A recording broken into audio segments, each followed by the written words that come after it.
Any query anybody has? Because there is no mail today. कुछ पूछना है specifically, कोई डाउट है?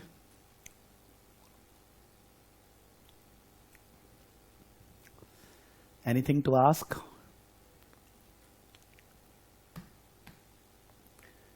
जयेश जी, कुणाल जी, शिशिर जी. So let's proceed. Okay. Before proceeding, we will be doing the quality chapter in detail. You all know that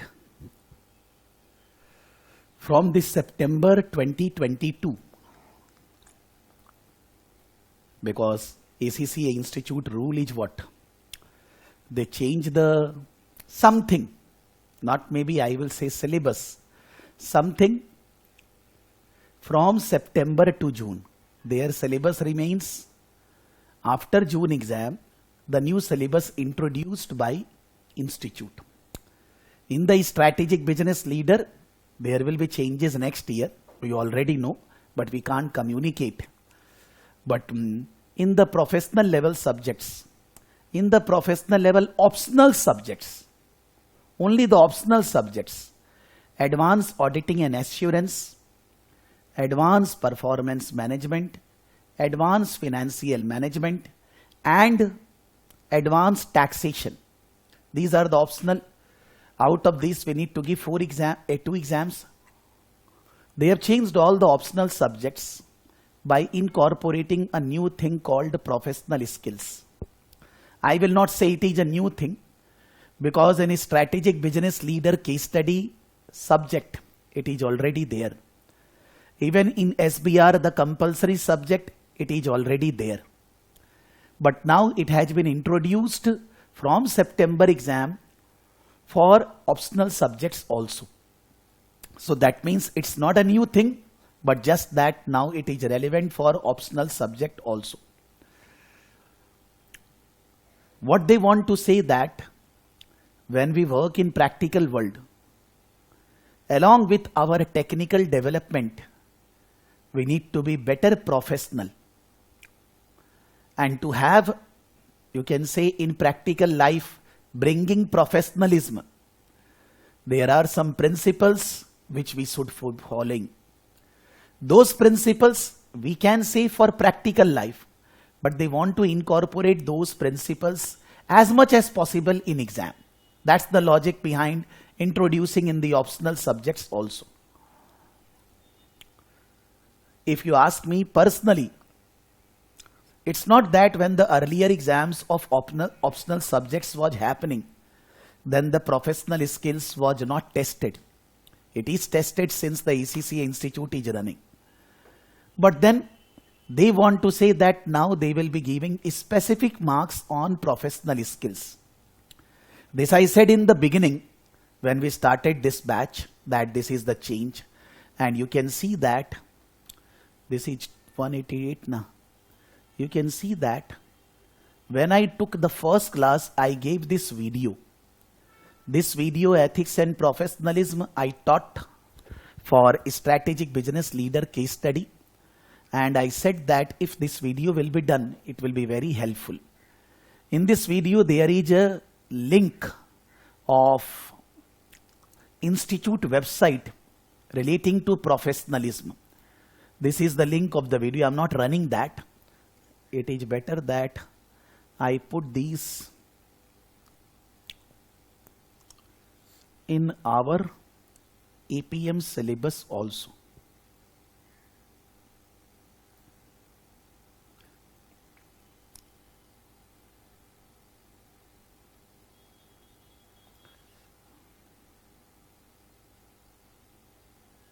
No.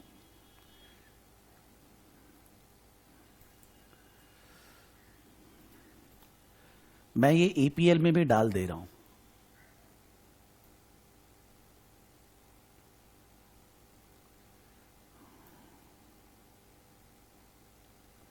$188.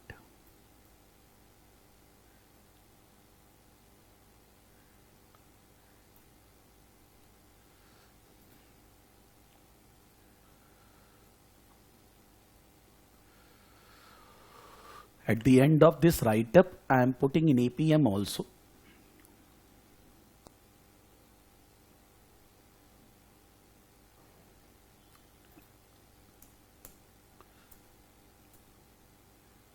मैंने यहां भी डाल दिया है, ठीक है, जिससे और थोड़ा बेटर हो जाए.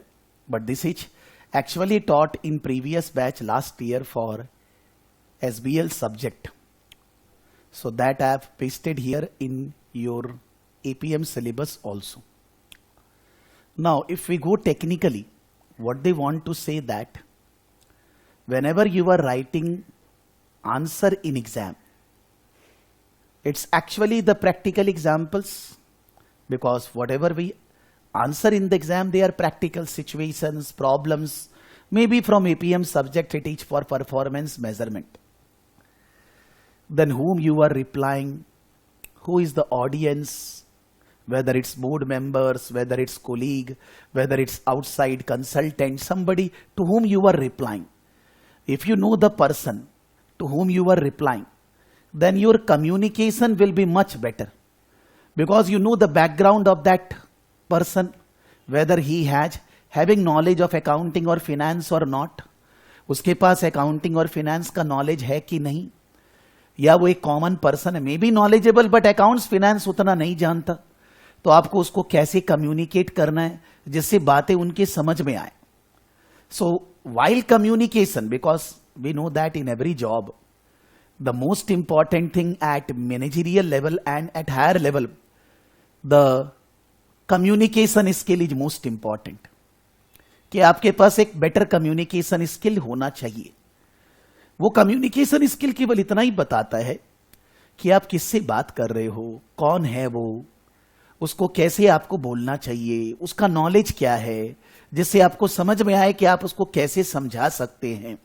You can't say that this person don't have accounting and finance knowledge, how I will explain. आपको ऐसे बोलना होगा जिससे उसको समझ में आए.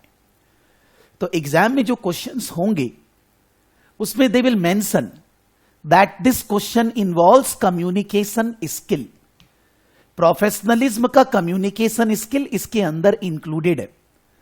अब इंक्लूडेड है मतलब मेरे को कोई अलग से कुछ थोड़ी ना आंसर लिखना. I don't need to write separately anything, just that मेरे को ध्यान देना है कि किसको मैं आंसर दे रहा हूं, और मेरे को ध्यान देना है कि मेरे को कितना डिटेल में लिखना है, अगले आदमी को क्या आता है, बिकॉज तभी हमारा उसमें कम्युनिकेशन स्किल इनकॉर्पोरेट होगा and we will be getting marks.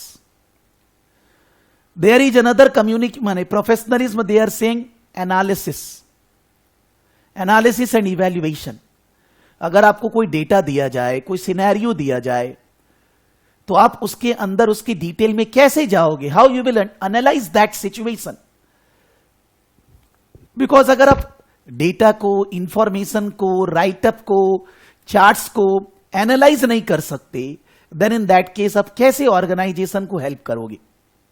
I am not saying that you can't do, I am just saying that institute is saying कि आपको एनालिसिस करने का बुद्धि होना चाहिए. Because a management accountant, a financial accountant need to have analysis skill. Then they say third, commercial acumen. Commercial acumen means if we do this, how it is going to affect our business, how it is going to change our situation. If there is something happening outside the organization, competitor, anything market में, how it is going to affect our business. मैं ऐसा बोलूंगा environment analysis which we did earlier in APM syllabus. हर चीज को commercial में be our organisation is not for profit, और अगर profit oriented है तो इसका फायदा घाटा क्या है, what will be the benefit of this. आपको कमर्शियल एक्यूमेन हर चीज में लगाना है. And the fourth they are saying scepticism, that if somebody saying this, somebody giving you some detail, some data, कुछ बता रहा है या कहीं से कुछ आपको पता चला, don't except on face value. Go into deep of that, ask yourself questions, have a questionnaire attitude. Not that कि आपको कोई भी कुछ भी बोलेगा, you are questioning that person कि you are bad. हम लोग वो नहीं बोल रहे. But why I will accept anything just on the face value? I am a professional person. I can analyze whether it is correct or not. and if it is correct, how much it is correct, how much problems can be there, जिससे कि I will be able to take correct decisions. So they are saying that कि not only the compulsory subject SBR, SBL, now this professionalism is applicable in all the optional paper exam. And out of 100 marks, the 20 marks will be based on professional skills.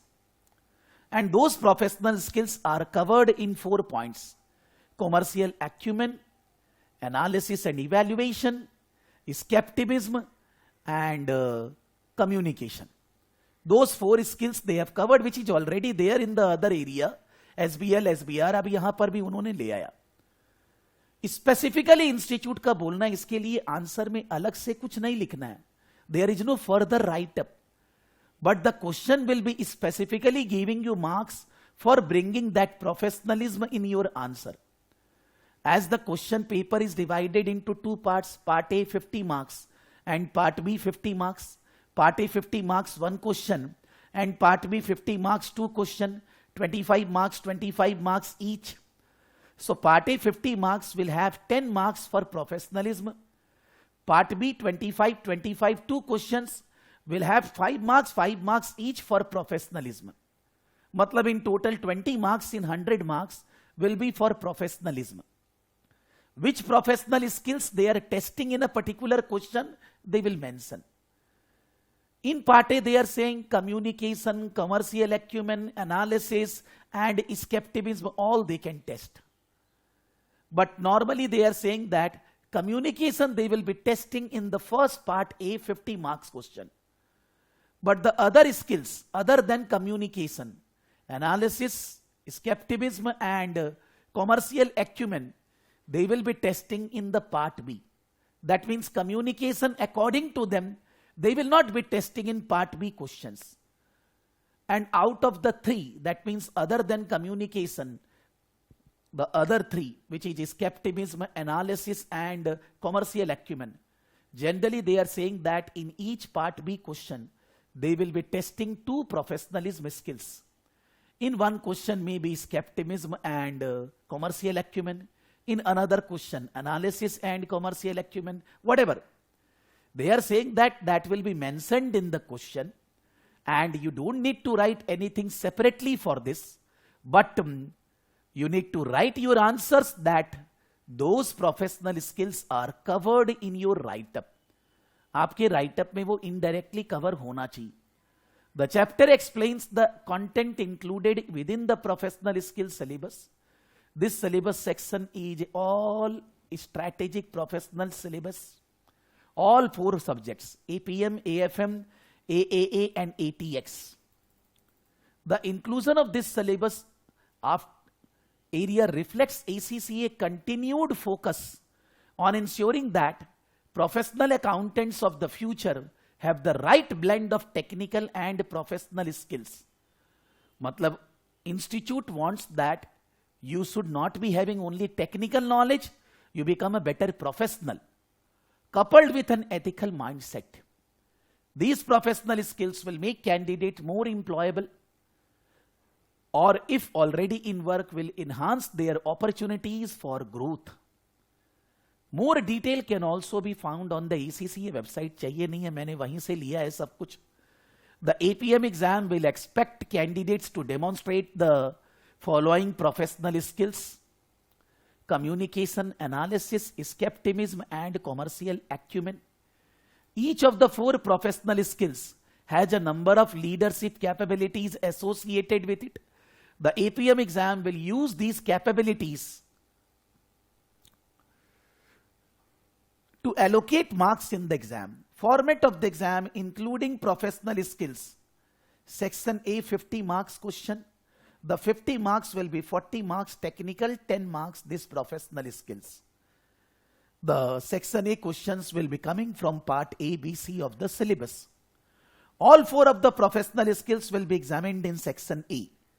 The professional skills communication will only appear in section A, because that is where a request for a specific format of the answer can be asked. कि आपको report बनाना है, mail करना है, क्या करना है, specific format. Section B will consist of 2 compulsory 25 marks question. The 25 marks in each question will comprise of 20 marks technical and 5 marks professionalism. In section B, one question will include technical marks mainly for syllabus area D. The other question include technical marks from any other technical syllabus area. Section B question will contain a combination of professional skills appropriate to the question marks and will not necessarily be an even split across the skills. मतलब the other 3 skills, professional skills, not evenly distributed. Each question will contain a minimum of 2 professional skill marks. मतलब हर 5 number में 5 marks में 2 चीज वो लोग पूछेंगे, analysis, evaluation, scepticism, commercial acumen, anyone. Analysis evaluation will be included in all questions. Generally वो सब में रहेगा और कमर्शियल एक्यूमेन और स्केप्टिविज्म किसी एक में, दोनों में रहेगा. The wordings from the professional skills in section A question, professional marks will be awarded for a demonstration of skills, this 10 marks ऐसे question में लिखा रहेगा. For section B, only the professional skills being tested will be written. Professional marks will be awarded for analysis, evaluation, commercial acumen, or maybe analysis, evaluation and skepticism. अब वो लोग बता रहे हैं कि भाई कम्युनिकेशन का मतलब क्या होता है. कम्युनिकेशन का मतलब होता है इन्फॉर्म करना. Persuade. Somebody was asking me 1 or 2 days earlier only, I don't remember in which subject of ACCA, in WhatsApp, that sir, what is the difference between persuasion and influence? Persuasion और influence में क्या मतलब है? Persuasion मतलब आपको किसी के पीछे लगना पड़ता है. When you persuade, then only that thing can be done. But influence मतलब आपको लगना नहीं पड़ता है. You have influential quality. आप जब बोलते हो, जब करते हो, तो लोग आपकी बात अपने आप मान लेते हैं, आपको परसुएड नहीं करना पड़ता. But communication is a persuasion. Inform करना, परसुएड करना और अपनी बात को क्लियरली समझाना. अब ये इंग्लिश मीनिंग जो भी है, हाईलाइटेड पोर्शन यही है.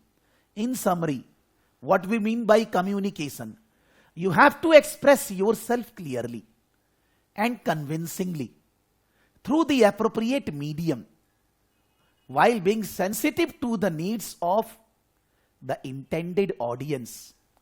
आपको प्रॉपरली चीज को समझाना, बताना आना चाहिए और आपको जिसको आप बोल रहे हैं उसका क्या जरूरत है वो आपके दिमाग में चलते रहना चाहिए. This means responding in a professional manner and adhering to any specific instructions made. कि आपका जरूरत है कि आप प्रोफेशनल मैनर में एक्सप्लेन करोगे और एनी स्पेसिफिक इंस्ट्रक्शंस, मान लीजिए in part A questions, because communication will be tested in part A only. आपको बोला हुआ है कि आपको ऐसा रिपोर्ट बनाना है, आपको ऐसी गाइडलाइंस मेंटेन करना है, आपको मेमो बनाना है, आपको कोई पावर पॉइंट प्रेजेंटेशन करना है. अभी तक इन PowerPoint presentations were there only in SBL syllabus. But now the PowerPoint presentation can come in optional subjects also. हम लोग जब पेपर्स करेंगे तो मैं PowerPoint is not difficult. Maybe suppose Kunal, you have given the SBL exam. तो आपको पता है PowerPoint, और प्रैक्टिकली हम लोग काम में PowerPoint यूज करते ही हैं. लेकिन अभी तक ऑप्शनल सब्जेक्ट्स में किसी में PowerPoint प्रेजेंटेशन ऑफ आंसर नहीं आता था. अब आएगा. आएगा मतलब may come. There is no guarantee that PowerPoint presentation they will not ask. And they will be giving in the answer Word file. Then they will be giving Excel file, spreadsheet, and they will give PowerPoint also if it is relevant in the question. तो आपको PowerPoint presentation properly करना हो, मतलब जो format, जो instructions दिया गया उसको फॉलो करना है. In part B questions there is no particular format they are asking. But in part A question, they will be asking particular format. Then the second professional skills, analysis and evaluation. Analysis मतलब कोई चीज का छानबीन करना, पता लगाना, सोचना कि ये कैसा है, नहीं है, उसके बारे में नॉलेज लेना, वो इंफॉर्मेशन को यूज करना अपने डिसीजन मेकिंग में, अप्लाई करना अपने डिसीजन मेकिंग में. फिर से अगर इसको सिंपल वर्ड में समझें, this means you first have to thoroughly investigate and research information from a variety of sources and legally process it with a view to prioritize activities and arriving at an appropriate conclusion or recommendation. कि जब आप कोई recommendation या conclusion दोगे तो छानबीन करने के बाद, अपना रिसर्च करने के बाद, अपने चीजों को जानने के बाद, उनको कंपेयर करने के बाद, एनालिसिस करने के बाद, the analysis should form part of comprehensive evaluation of matter like carefully situation, proposal, arguments, using professional ethical judgment and predict outcomes. Skepticism, don't accept anything just that somebody is saying this, somebody is giving this proof. वो proof सही है कि नहीं, and don't come to conclusion without doing your full research. Explore the underlying reasons for key organization plans, decision, applying attitude, questioning attitude, assertion, assumptions, challenge critically, assess the information presented to you. Not that you are challenging that the other person is bad, but आप professional है तो आपको कोई चीज सीधा सीधी accept नहीं करना है. This means you have to explore questions and challenge information and views presented to you. Recognizing that all information is available or that there may be underlying bias, to fully understand business issues and establish facts objectively based on ethics and professionalism. Professional मतलब आप analysis करना, उसको evaluate करना कि वो सही है कि नहीं है. Commercial acumen, demonstrate awareness of organization, internal factor, external factors, recognize key issues, how they are going to affect the business. So insights कि भाई इससे होने से ये होएगा. In summary, this means you have to show awareness of wider business environment and external factors affecting business, and use commercial sound judgment and insight to involve issues, exploit opportunities, and offer valid advice and realistic recommendations. ACC institute बोल रहे, मैं ऐसा बोलूंगा कि वो जो चारों चीज हैं उसके लिए इंस्टीट्यूट की वेबसाइट पे एक वीडियो है. The link of the video is given at the end. That video is around 20 to 30 minutes. 20 minute का करीब वीडियो है और मे बी 15 मिनट. इस वीडियो में what they are saying, suppose there is a lady named as Anna and that lady is making, घर पे cooking वगैरह करते हैं, able to make very good muffins. जब उनके फ्रेंड्स वगैरह घर पे आते हैं, गेट टुगेदर होता है, तो उनका मफिन्स दे लाइक फैंटास्टिकली, बहुत मजा आता है. मफिन्स खा के लगता है दुनिया में ऐसा मफिन्स मिलेगा ही नहीं. So her friends are suggesting her, why not you start a business of muffin selling. आप इतना बढ़िया बनाते हो, मार्केट में बड़ा बड़ा कंपनी ऐसा नहीं बनाता, तो आप मफिन बनाना क्यों चालू नहीं करते? मार्केट में बनाइए, बिजनेस मॉडल है ये, तो अच्छा होएगा आपको. तो मिस आना थिंक्स दैट, भाई ठीक ही बोल रहे हैं सब लोग. एक दिन उनको लगता है कि शुड स्टार्ट मेकिंग मफिन्स और कमर्शियल बनाया जाए, उसको आगे बढ़ा जाए. अब उनका रिसर्च वगैरह चालू होता है कि भाई मार्केट में मफिन्स वगैरह कौन बेचता है, क्या सब्स्टिट्यूट है, कौन कौन कंपनियां हैं, where these located, where what are the places where these are available, what is the prices, what is the taste and all that, which is called analysis and research. Before starting this, you need to analyze na. मान लीजिए I am saying just for personally, my mother-in-law is very good in making sweets. I think that type of sweets you will not get anywhere in the world. हम लोग बहुत बार उनको बोलते हैं, but उनको लगता है हमको ये सब नहीं करना है, बस जो घर वाले उन्हीं के लिए है, but not for outsiders. Even there is a relative of mine, slightly distant, and she is very good in making cakes. She has started making cakes during Corona and commercially. Now so she has grown very well. From Delhi she has grown very well. So you can say that कि अगर आपको कोई business start करना है, पहले research तो करना होगा ना कि मार्केट में क्या मार्केट है, कौन लेंगे, कैसे सेल करेंगे, डिमांड कैसे आएगा, व्हाट विल बी द पूरा मार्केट में. That is analysis and research. वो रिसर्च के लिए आपके पास गूगल है, आपके पास इंडस्ट्री स्पेसिफिक डिटेल्स है, मैगजीन्स है, आप शॉप्स वगैरह में जा सकते हो. टाइम लगेगा. That you can say analysis and evaluation. Then उसके बाद अब वो सोच रहे हैं हाँ रिसर्च तो कर लिया, बिजनेस बढ़िया है भाई, अब हम लोग ये सोच रहे हैं कि हम लोग उस बिजनेस को अगर चालू करें तो हम लोग को, you can say, we require raw materials, suppliers. तो कुछ सप्लायर है जो they will be supplying the way you will be needing, somebody will be supplying in bulk, somebody different option supplier का मिल रहा है। अब वो कौन से सप्लायर को सेलेक्ट करें, उसके लिए उनको ध्यान देना है कॉमर्शियल एक्यूमेन। कौन से सप्लायर को सेलेक्ट करने से हमारे बिजनेस में ही प्रॉपर फायदा होएगा। सबका अलग अलग सिचुएशन है, सबको ध्यान देना है।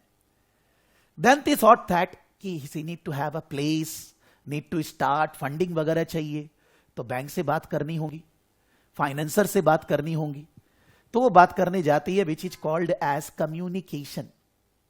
बैंक से अगर आप लोन लेने जाएंगे, बैंक ऐसे ही लोन थोड़ी ना दे रहा है यार। तो पहले वो जाती हैं, प्रॉपर प्रिपरेशन नहीं करे बगैर बैंक लोन नहीं देता उनको, बैंक उनको भगा देता है। Maybe sit to one muffin also as a sample कि देखिए खाते खिलाते हैं, बट बिजनेस सेंस नहीं है ना। तो फिर इन दैट केस ही प्रिपेयर्ड, सब लीफलेट्स वगैरह बनाकर अपना इंपॉर्टेंस दिखाते हुए सब चीज को ले गया, बिजनेस सेंस की हम कैसे आगे बढ़ेंगे, क्या कर। बिकॉज आप बैंकर्स को कम्युनिकेट करना, आपको डेटा देना होगा ना, प्रोजेक्ट रिपोर्ट देना होगा कि हम ये करेंगे, ऐसा करेंगे, इतना फायदा होगा, खर्चा लगेगा।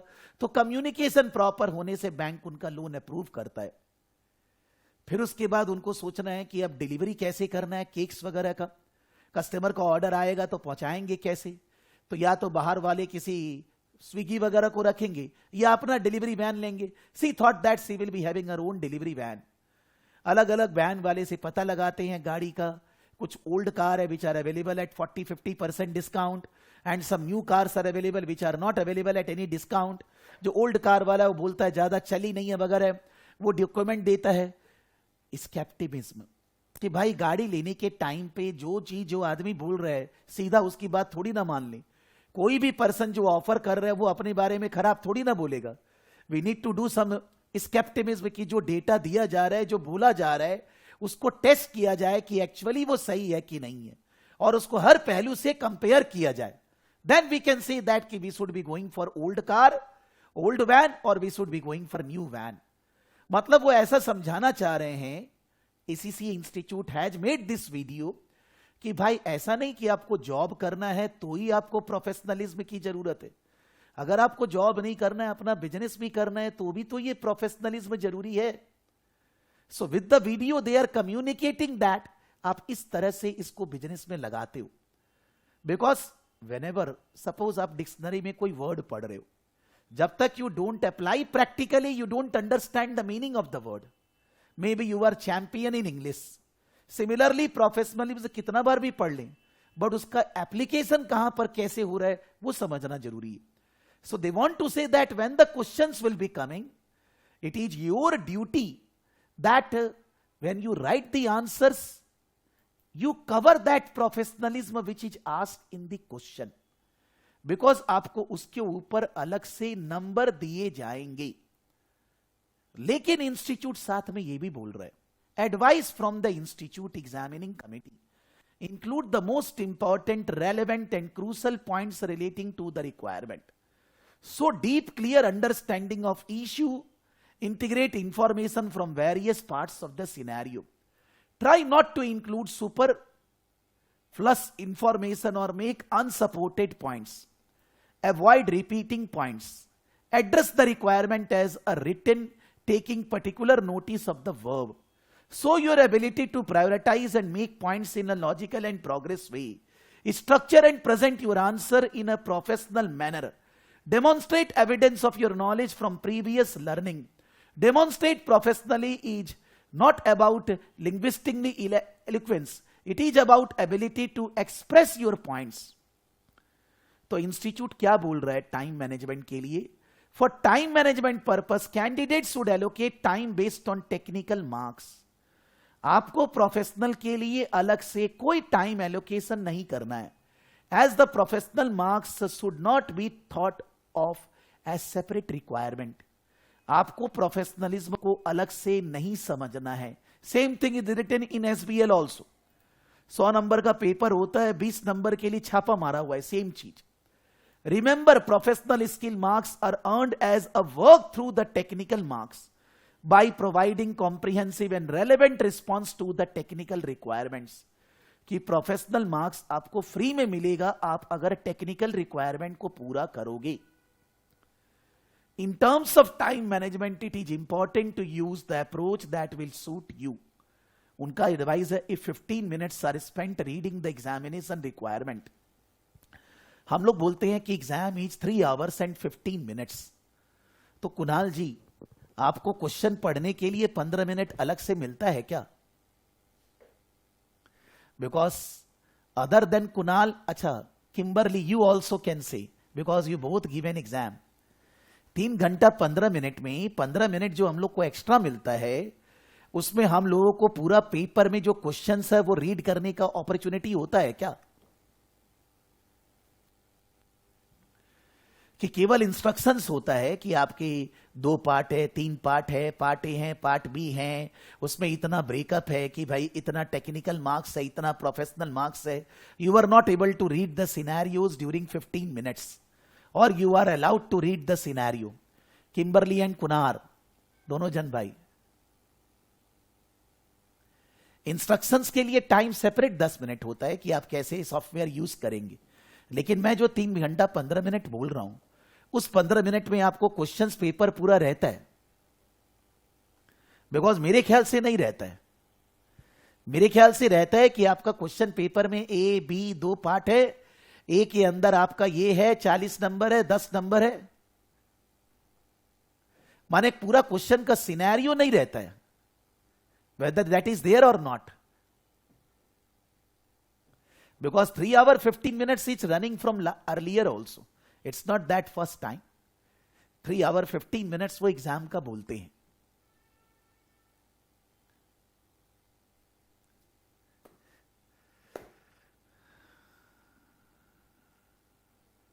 नहीं तो जो 3 hours 15 minutes कुणाल जी होता है, उसमें आपको पूरा पार्टी का पूरा राइटअप पढ़ने को मिल रहा है. Part A, part B, both 25 marks question, पूरा का पूरा. Kimberly, what he is saying? Because don't create confusion.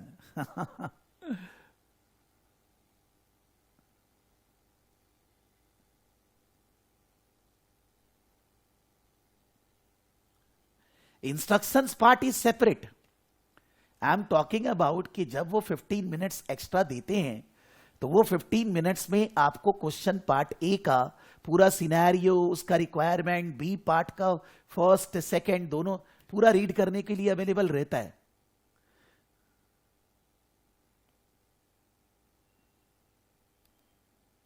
Okay, so they are suggesting that if 15 minutes are spent reading the examination requirements, it may be sensible to allocate time to this. Your time allocation should be 2.25 minutes per mark. इसमें हम लोग 100 marks नहीं पकड़ रहे. 20 professional marks we are ignoring because उसके लिए कुछ अलग से लिखना नहीं है. This gives 90 minutes for 45 and 45 minutes for section B question. If you do not allow a specific amount of time for reading and planning, a more straightforward approach आप 195 से 80 को डिवाइड दो. क्योंकि इंस्टीट्यूट भी यहां बोल रहे हैं कि आपको 15 मिनट्स में क्वेश्चन पूरा रीड करने मिलता है. तो मैं तो आप लोग दोनों से पूछ रहा था कि क्या ध्यान है. So they are saying that 195 divided by 80, it is giving you 97 minutes for A and 49 minutes for B. 97 minutes is reading, planning, writing, preparing, जो राइट करना है सब कुछ लेकर. मेरे को ऐसा लगता है if I am in the exam hall, तो मैं एक बार वो 15 मिनट में तीनों चीज पढ़ना चाहूंगा. Not maybe fully, but एक मोटा मोटी कि section A, section B, section B में दोनों क्या रिक्वायरमेंट है, थोड़ा एक बार रेडी कर लिया अपने आप को. व्हाट रेडी, मेरे को कौन सा अच्छे से आता है, where I can perform the best out of the 3 questions. Section A part 50 marks, section B part 25 marks. मेरे को कहां पर सबसे बेस्ट परफॉर्मेंस करने में आज सुविधा होगी. Because every day is a different day. So exam day के दिन start should be from the best one. But जिसको start करेंगे उसको it is advisable you should save time. कोई चीज आपको अच्छे से आती है इसका मतलब ये नहीं कि आप उसमें 10 मिनट ज्यादा दोगे। जब आपको अच्छे से आती है तो आप उसमें टाइम बचाने की सोचिए, या एक्स्ट्रा टाइम तो कोई हाल में मत लगाइए। तो आपने 15 मिनट जनरली पेपर का एनालिसिस करने में कौन सा पहले करना है एक मोटा मोटी उसमें लगा दिया। So you are left with 180 minutes. 180 divided by 80 is coming 2 point what we are saying, it's coming around 90 minutes and 45 minutes। तो अब आप 90 मिनट अगर सेक्शन ए वाला पहला करना चाहते हो तो आपको ध्यान देना है 90 मिनट आपके पास है। मेरे ख्याल से 90 मिनट में 10 मिनट आपको फिर से और कॉन्सेंट्रेटेड रीडिंग करना होगा। Without writing anything you need to give your 10 minutes time to read the scenario requirement again properly। 15 minutes you have given, but still you need to give 10 minutes further। यानी आपके पास 80 या 75 minutes बचेगा approximately to actually write your answer। 80 और 75 minutes में आपको ये देखना है कि A, B, C, D, E, how many portions are there। Forget about professional marks, उसके लिए कुछ नहीं, लेकिन ABCD 40 नंबर कितना क्या दिया हुआ है। Mean to say that 40 marks का आंसर लिखने के लिए you have approximately 75 minutes writing time. So 40 into 75 is coming around 2 minutes per marks. So if the question is of 12 marks, एक क्वेश्चन है पार्ट ए के अंदर से based on scenario A 12 marks, तो आपको 12 मार्क्स के लिए 24 मिनट मैक्सिमम लिखना है। 1 मिनट में length of the answer, writing speed institute suggest 1.5 line, यानी कि 24 मिनट्स में 35 लाइन का answer 35 line should be covered. That is we can say length wise, but then exactly you need to write what they are asking. अगर आप उल्टा पुल्टा कुछ लिख रहे हैं जो वो पूछ ही नहीं रहे हैं, आप 35 के बदले 50 लाइन लिख दो तो भी गया, you will not get any marks. Marks रहेगा तभी जब क्वेश्चन का रिक्वायरमेंट वी आर आंसरिंग। अब आप 35 नंबर के अंदर if you write say 5 points, that means for each point you are going to write 6 to 7 lines. Make a paragraph wise presentation, make a sub heading for each paragraph. May be first of all start writing the paragraph, paragraph खत्म होने के बाद उसका एक heading दे दीजिए, sub heading, so that examiner can understand this you are covering in the paragraph. अगर आपको 5 के बदले 6-7 पॉइंट लिखना है तो भी आपको देखना है कि मेरा length of the answer 35 line करीब कवर करे और मेरा टाइम 24 मिनट से ज्यादा ना लगे। पूरा का पूरा पेपर में ये फोकस मेंटेन करते हुए चलना है। स्टार्टिंग अगर अच्छे नॉलेज वाले क्वेश्चन से करेंगे जिसमें you know the things, definitely after half an hour जब आप उसको कंप्लीट करोगे आपका कॉन्फिडेंस लेवल बहुत हाई हो जाएगा। Because you know that in this given 1 hour 15 minutes 10 minutes and 30-40 minutes in writing, आपको लगेगा कि आपने बहुत अच्छा कर लिया है ऑलरेडी। तो अब आगे आपको एग्जाम में कोई फेल नहीं कर सकता, because you have already performed very well in around 1 hour 20 minutes. और अभी आपके पास पूरा एग्जाम का टाइम बाकी है अच्छा परफॉर्म करने के लिए, टू स्कोर गुड मार्क्स। तो starting should be very good. ये चीज का प्रैक्टिस तभी होता है जब हम लोग इन 3 आवर 15 मिनट्स एग्जैक्टली एक पेपर सॉल्व करते हैं without referring anything, thinking that घर पे बैठे हैं तो भी एग्जाम दे रहे हैं। उसको एग्जाम ट्रीट कर, because mock paper does not mean that you will be taking breaks, you will be doing this that, you will be looking at mobile, and mock means you will be doing exactly in 3 hour 15 minutes the way you will be doing in the exam hall या remote basis exam के time पे। वैसा मेरे को personally लगता है 3 paper solve हर student को करना जरूरी है अगर उसको पास होना है तो। एक मैं क्लास में टेस्ट लेता हूं, मैं बोल देता हूं कि I will send the paper at 7 AM, लेकिन मैं क्लास में बोलता हूं आपको आंसर 10 बजे तक लिख कर देना है। मैं 3 आवर 15 मिनट्स नहीं देता क्योंकि I want to make slightly more difficult for you. I always say in 3 hours आपको पूरा आंसर लिख कर देना है, जिससे कि 15 मिनट्स आपको जब एग्जाम में एक्स्ट्रा मिलेगा तो you will feel that yes it is good. और वैसे ही इंस्टीट्यूट प्रैक्टिस प्लेटफॉर्म पे you should be solving on your own 2 papers in 3 hours 15 minutes। There also I will say that you maintain 3 hours logic. 15 minute आप भूल जाइए एक बार, 3 hours के अंदर आपको पूरा का पूरा आंसर लिखना है। On institute practice platform, on the software, whatever features you can use in the exam, that you will be using 2 times in a time constrained environment, thinking that you are giving exam, उससे generally student fail नहीं होएगा।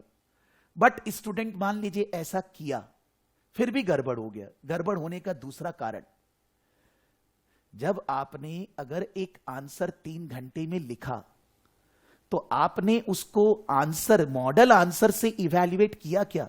जैसे जनक्रीत ने last class में answer दिया था, या शिशिर you have submitted earlier. हम लोग आंसर लिख रहे हैं, लेकिन हमें यह देखना नहीं है कि हम कहां गड़बड़ कर रहे हैं। जब उनका मार्किंग गाइडलाइंस है, मॉडल आंसर है, तो मैंने 3 घंटा अगर एग्जाम दिया है तो 3 घंटा अब इवैल्यूएशन करना है, analysis and evaluation, professionalism in the exam also.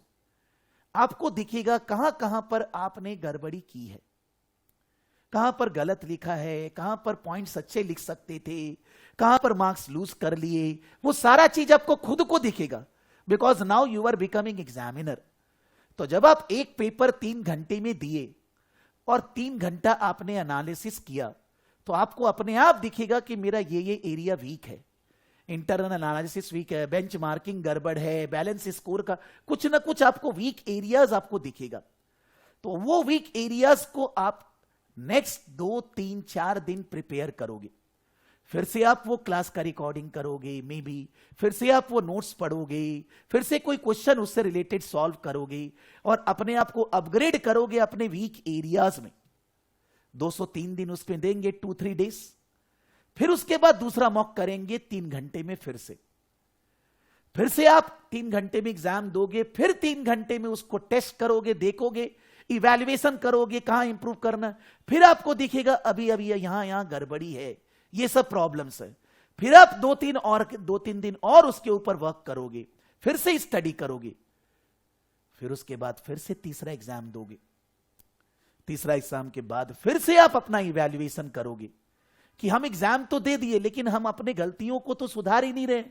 केवल एग्जाम देने से खत्म कैसे होएगा? And never you will achieve perfection even though you do give 10 papers, because normally it's TQM, quality management. अगर मैं भी पढ़ाऊंगा, मैं भी एग्जाम दूंगा, कुछ भी करूंगा, मन में ऐसा जरूर आएगा कि यार ये गड़बड़ हो गया और बढ़िया होना चाहिए। When you score marks in exam, से यू स्कोर 52, आपको लगेगा 60 आना चाहिए था, लगना चाहिए। तो नॉर्मली परफेक्शन तो आप कितना भी पेपर दे दीजिए नहीं आएगा, लेकिन जब आप बार बार देकर और इवैल्यूएट करोगे और अपने आप को ठीक करोगे, तो आपको हर समय दिखेगा नेक्स्ट बार और बेटर हुआ है, थर्ड बार और बेटर हुआ है, और आपकी गलतियां कम से कम होंगी। The least mistake will arise. तो in that case I can say there is a 95% probability that I will pass the exam.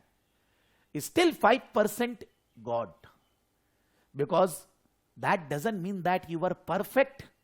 Then on that day you are able to bring your perfection. अगर मेरे को कुछ आता है, हर दिन class बढ़िया थोड़ी ना जाती, नहीं जाती। चाहे वो चीज 100 बार पढ़ा चुके हैं, फिर भी कोई दिन अच्छा नहीं जाता। That doesn't mean that I am a bad person.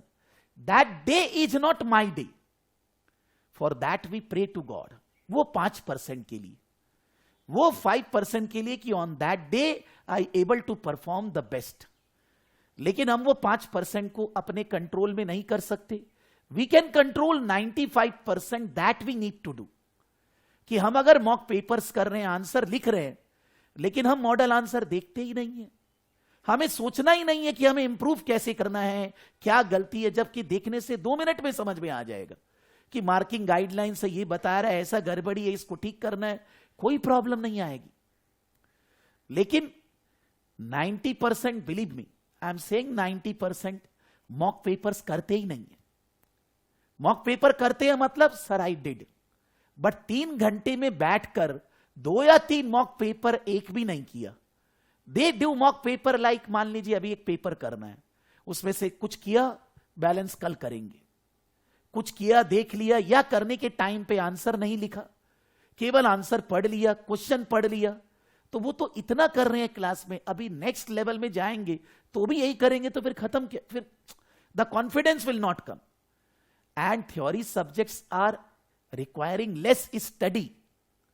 अगर आप एसबीआर या एएफएम पढ़ोगे, बहुत ज्यादा पढ़ना पड़ेगा एज कंपेयर टू इससे, बिकॉज वहां वो चीज हो नहीं पाएगी जब तक आप खुद के कैलकुलेशंस वगैरह नहीं करोगे। तो यहां पर क्या है कि जैसे ही पढ़ते हैं समझ में आ गया, हो गया, we understood, but what you can produce on table वो कभी चेक ही नहीं होता, बार बार पढ़े ही जा रहे हैं, because we have short of time.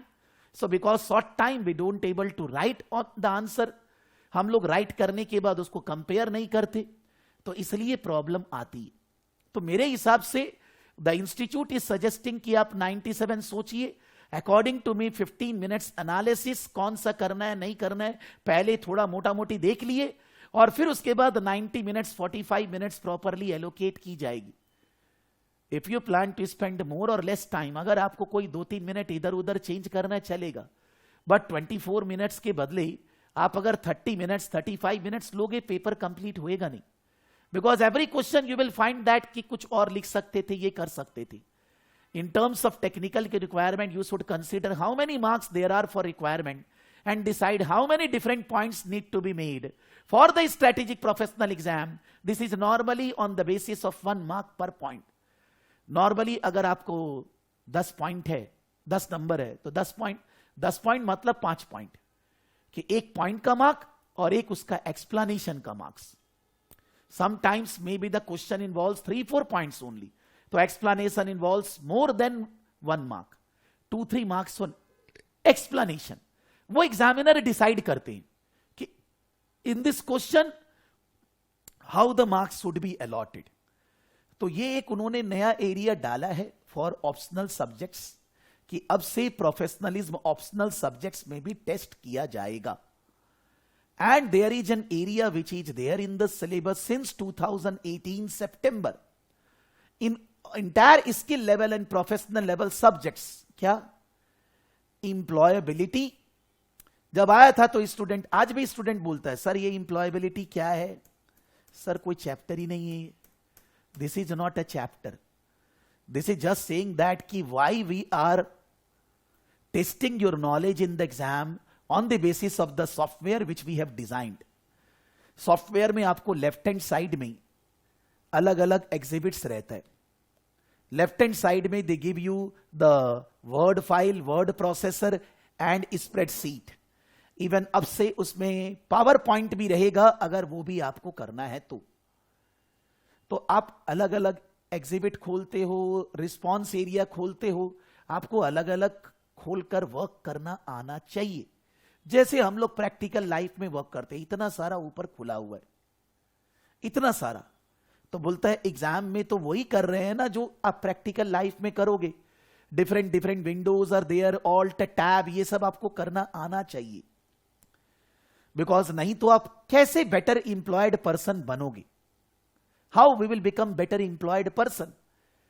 फिर उसके बाद वो लोग बोलते हैं कि आपको एक्सेल में बेसिक एक्सेल कैलकुलेशंस भी आना चाहिए, फटाफट करना, वर्ड प्रोसेसर में टाइप करना आना चाहिए, because otherwise you will not get any job whether you are ACCA qualified.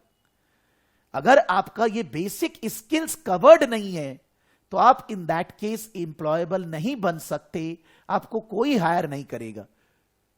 Subrat, when you give that requirement you are saying that उसके पास ERP ये सब का नॉलेज होना चाहिए, that's a pre requisite.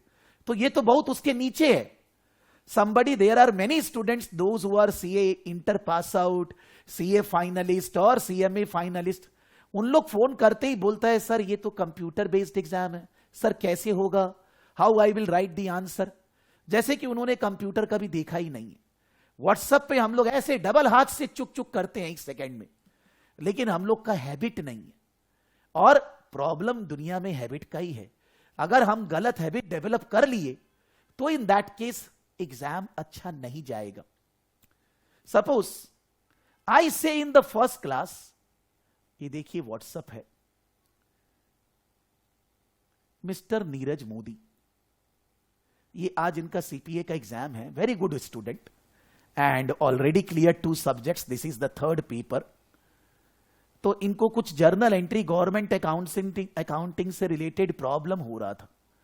Now even I से to everybody भाई कि भाई आप ऐसे कॉपी वगैरह में मत लिखो, फिर भी नहीं मान रहे। इसका अफेक्ट जरूर होता है। आपको यह सोचना है जिंदगी में कॉपी पेन है ही नहीं, है ही नहीं। अगर है तो throw out of window. From the first class only you should study on screen. Question को ऑन स्क्रीन रीड करना, नोट्स ऑन स्क्रीन रीड करना, अपना नोट्स ऑन स्क्रीन बनाना। इफ यू से मी, मेरे से चेकबुक पे साइन नहीं होता है। कोई मेरा सन अगर कोई स्कूल में कुछ साइन करना है, हम साइन कर नहीं पाते आजकल, because the habit of writing on copy pen I lost 10 years back. 10 साल से पेन पेपर यूज करना बंद कर दिया है। आप बोलेंगे सर ये अच्छा बात नहीं है, क्या काम है आगे जाते हुए। मेरा लाइफ में तो मेरे को नहीं लगता है कि handwriting and all that has any significance, कोई यूज नहीं है हैंड राइटिंग का। Because in developed country they have to launched everything on study. Maybe screen time आपका कम होना चाहिए, तो आप स्क्रीन टाइम कम करिए दूसरे चीजों पे, लेकिन आपको एग्जाम के लिए तो प्रिपरेशन पूरा स्क्रीन पे ही करना होगा। If you are writing any notes on any pad, on any copy, any pen you are using, stop from today. Even though maybe you have used for exam purpose purely, because screen पे पढ़ने से अलग लगता है, copy pen में देखने से अलग लगता है। स्क्रीन पे पढ़ना है तो इसको कैसे अंडरलाइन करना है आता है, हैबिट नहीं है ना, यहां पर क्या डालना है कैसे, वो बनता नहीं है जल्दी से, और वो फिर एग्जाम में प्रॉब्लम देता है। तो हम पढ़ लिए, हम रीड कर लिए, हम नोट्स बना लिए, लेकिन हम कोई मॉक पेपर ठीक से नहीं किए, प्रॉपर प्रैक्टिस नहीं किए, तो इवन दो सिलेबस आता भी है, but the confidence level at the time of exam is very low. And when low confidence, how you will win. अगर मेरे को पढ़ाने के टाइम पे डर लग रहा है, कॉन्फिडेंस बहुत लो है, मैं कैसे पढ़ाऊंगा, नहीं पढ़ा सकता।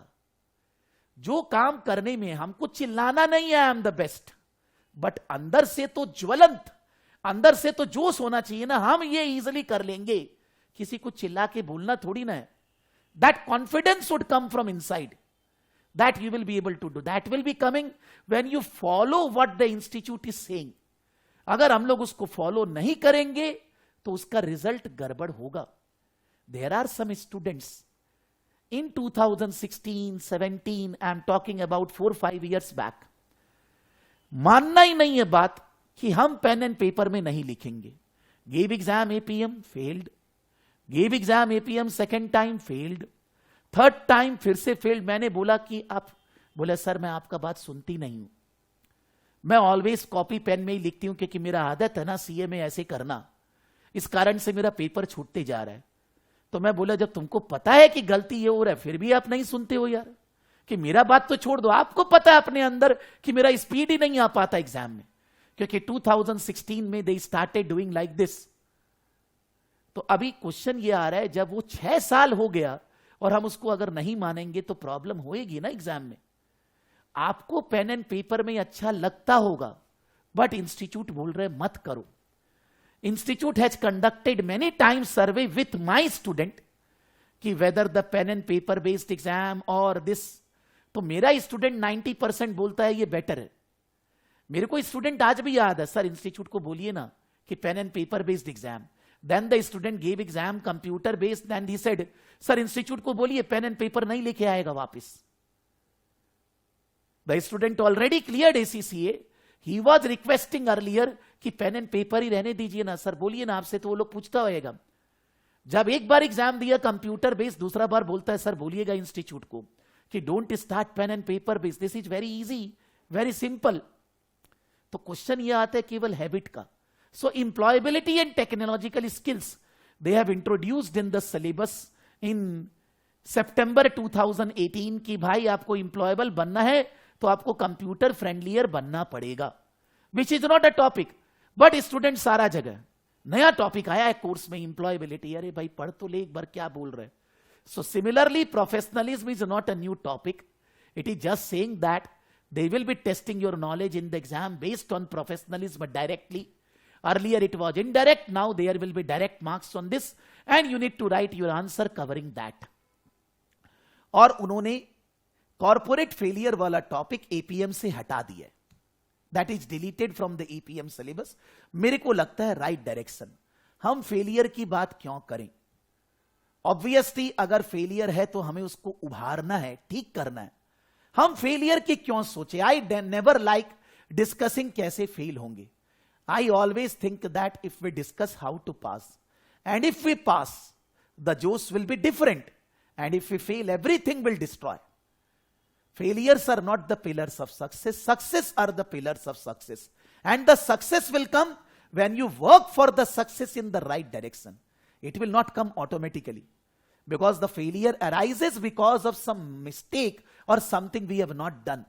तो अगर हम सक्सेस के पीछे भागेंगे, हमें पता है सक्सेस कैसे मिलेंगी, हम पॉजिटिव रहेंगे, ऑप्टिमिस्टिक रहेंगे, हम पूरा काम करेंगे, तो सक्सेस मिलेगी ही, मिलेगी ही. क्यों नहीं मिलेगी? Why the success will not come if I am doing everything? Because I am giving my 95%, maybe my marks are less, but fail नहीं होएंगे भाई. कोई एग्जाम में फेल हम नहीं होएंगे. I cannot accept failure in exam. So I will give my best, I will give everything to pass the exam. Whatever is required, I will be doing that. तो ये दोनों topic के ऊपर हम लोग आगे बात नहीं करेंगे.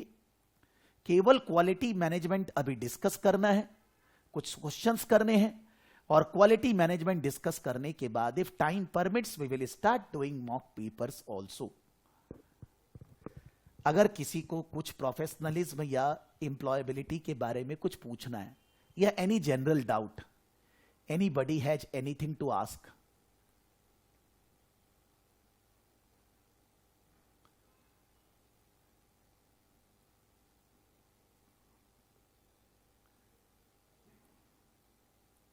भाई किसी को कुछ पूछना है? For the time being, maybe later on you have any query you can ask, there is no issue, but अभी फॉर द टाइम बीइंग कुछ पूछना है.